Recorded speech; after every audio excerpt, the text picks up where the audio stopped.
sistemas, certo? Nos nossos 3 sistemas, né? Cartesianas já falei, certo? Cilíndricas, Nabla tem essa expressão.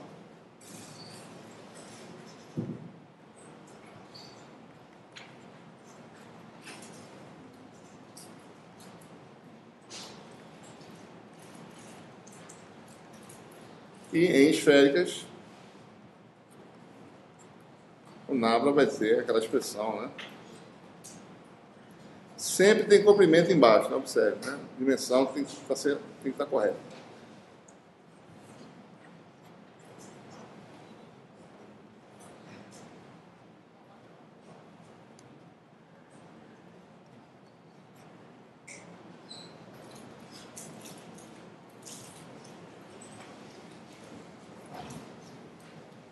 Certo? Então, a gente tem agora a forma geral do Nabla e especificamente nos 3 sistemas que a gente conhece. Certo? Então, se vocês souberem os fatores H, vocês sabem o Nabla sempre. Né? Agora, a observação importante. Né? Eu falei, eu vou agora ser mais específico.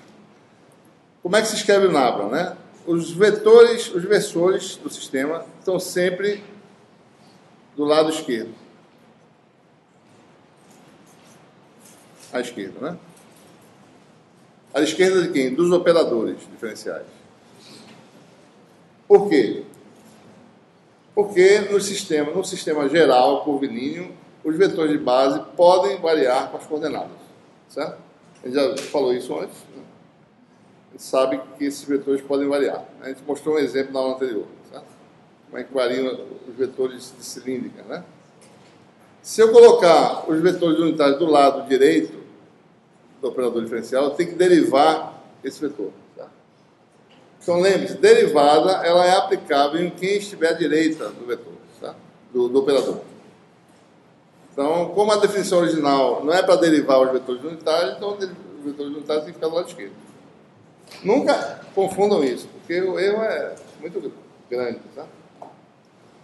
Então, sempre lembre, né? Quando escrever operadores, né, diferenciais junto com vetores, com essa definição aqui do Nabla, os vetores ficam sempre do lado esquerdo, de forma que a ação dos operadores não ocorra sobre vetores. Agora, claro, se eu pegar o vetor, botar do lado de lá e aplicar Nabla nesse vetor, como a gente vai fazer daqui a pouco, Nabla vai atuar sobre quem estiver do lado direito, seja ele vetor ou escalar, vetor unitário ou não, certo? Então, quem estiver do lado direito vai sofrer a ação dos operadores que são as componentes do Nabla. Né? Ok?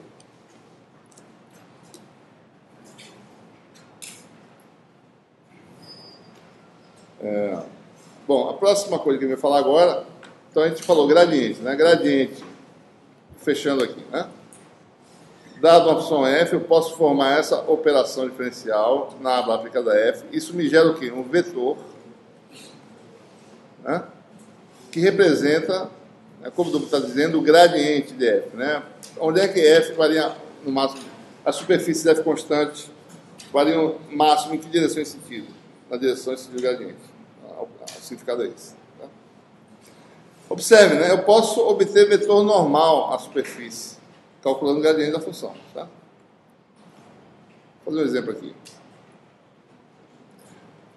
Vou fazer alguns exemplos. Tá?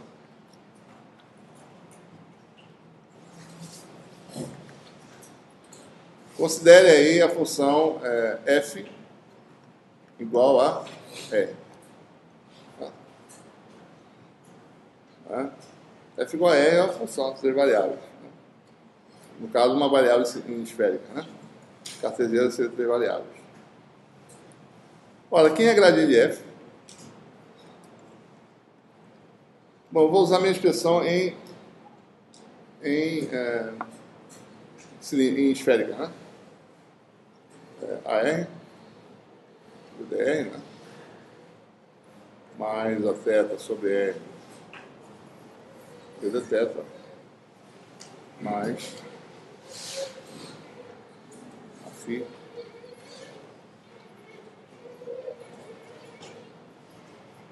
dθ. Aplicado isso em R, em F, né? Gradiente de F vai ser isso aplicado em R. dr, dr, dr dθ dr dφ. Olha, esse aqui dá 0, né? Esse aqui dá 0. Deu quanto? Derivado de R em relação a R dá 1. Vetor AR, né? Ora, gradiente de f é um vetor na direção radial, que é ortogonal à superfície R igual a C, que é a superfície esférica. Né? Então, obtive a normal superfície esférica. Né? Tem aqui a superfície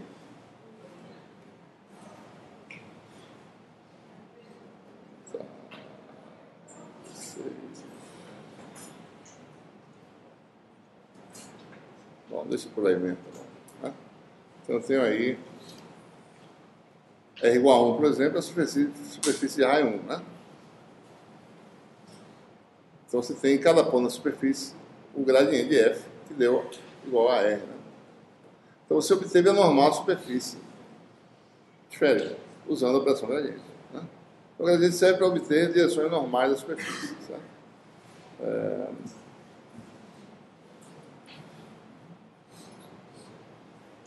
Muito bem.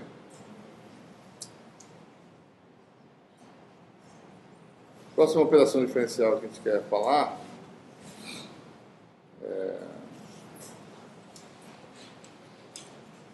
é o conceito de divergente. A gente vai definir, vai interpretar e obter a expressão geral. Né? Como o nome diz, o divergente ele é uma operação diferencial, né, que permite determinar se existem fontes de campo. Né? Quando a gente fala fonte de campo, se existem fontes ou sumidouros. Né? Se as linhas de campo surgem no espaço em algum lugar ou não. Então ele serve para detectar a fonte do campo. Né? Então ele permite dizer o seguinte: se um campo tem origem em algum lugar, o campo faz isso, certo?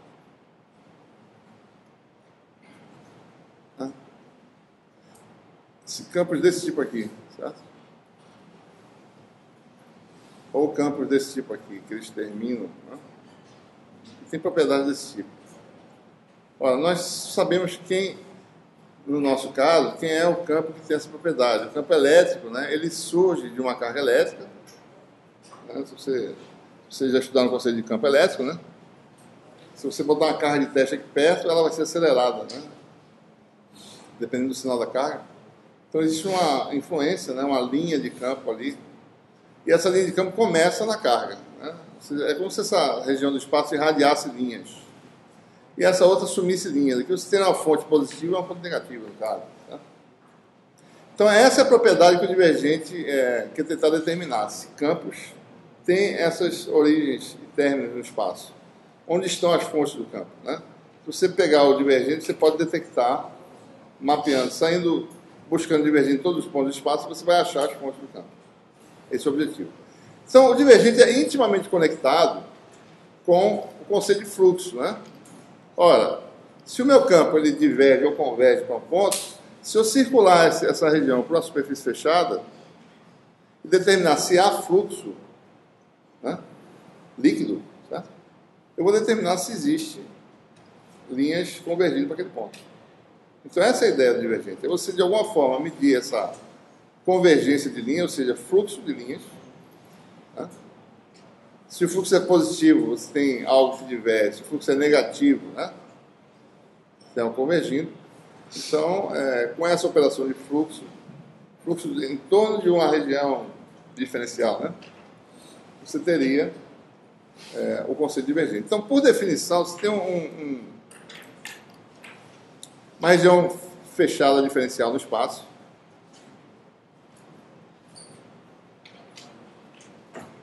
Digamos que você tem aí um volume diferencial ΔV. Esse volume é circundado pela superfície fechada, que também tem uma área pequena, né, chamada de sigma. E o elemento de área para fora dessa superfície é um ds. Certo? Então, existe aí um campo vetorial que permeia o espaço. Né? Então, o campo vetorial existe, a gente quer saber algo desse campo. O que a gente quer saber é se esse campo tem divergência,